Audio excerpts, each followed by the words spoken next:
انا جاي المتحف ده، متحف جاير اندرسون، مش عشان اكلمكم عن المتحف، عشان اكلمكم على السينما. السينما في جاير اندرسون نخش ونحكي. في جاير اندرسون اتصور فيه كذا فيلم، اتصور فيه افلام مصريه زي الحرافيش وزي الفيل الازرق، وتصور فيه افلام عالميه. فيلم واحد اكشن، هو فيلم من اعظم افلام جيمس بوند بتاعت روجر مور، The Spy Who Loved Me. Just fooling around. السؤال بقى، احنا ليه ما بيتصورش عندنا افلام اجنبيه كتير؟ يعني ليه احنا مش زي تونس ومش زي الاردن ومش زي ابو ظبي او زي دبي او زي المغرب؟ المغرب اللي عندها مدينه اسمها ورزازات. ورزازات دي مدينه كلها قائمه على صناعه السينما، استوديوهات خارجي داخلي، كل سكان المدينه بيشتغلوا في السينما، يا اما كومبارسات يا اما بيشتغلوا فنيين يا اما عندهم مطاعم عندهم محلات، عشان المدينه سياحيه كمان، يعني الناس بتروح سياحه. مش عايز حد يفهم كلامي غلط، هما برافو عليهم، برافو عليهم انهم بيعرفوا يستغلوا الحاجات اللي عندهم عشان الناس تروح تصور عندهم. طيب احنا ممكن نتعلم منهم على فكره. حسب جريده اليوم السابع 18 ابريل 2018، في 2017 دخلت 55 مليون دولار، 2018 60 مليون دولار. دي مدينه السينما ورزازات.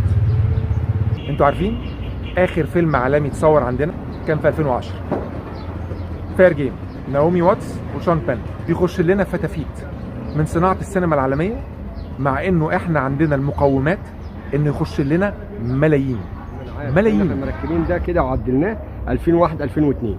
تمام، يعني ده اتغير مكانه بالظبط ساعات. تمام، هو ممكن يكون كان في الحته دي بالظبط. تمام صح، عشان البيوت كانت على الشمال. أيوة على شمال جيمس بوند وهو واقف هنا في الكورنر ده كده. مظبوط مظبوط.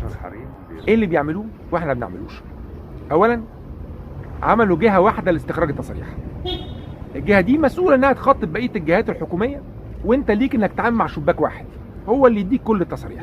الحاجه الثانيه، سهلوا على الناس دخول المعدات وخروجها، الجمارك. والحاجه الثالثه اللي هي حسب جريده ايكونومسترام في 2017، المغرب عملت 20% استرداد ضريبي لكل من ينفق فوق $1,000,000 دولار، سينما بقى او اعلان او دوكيومنتري او ايا كان.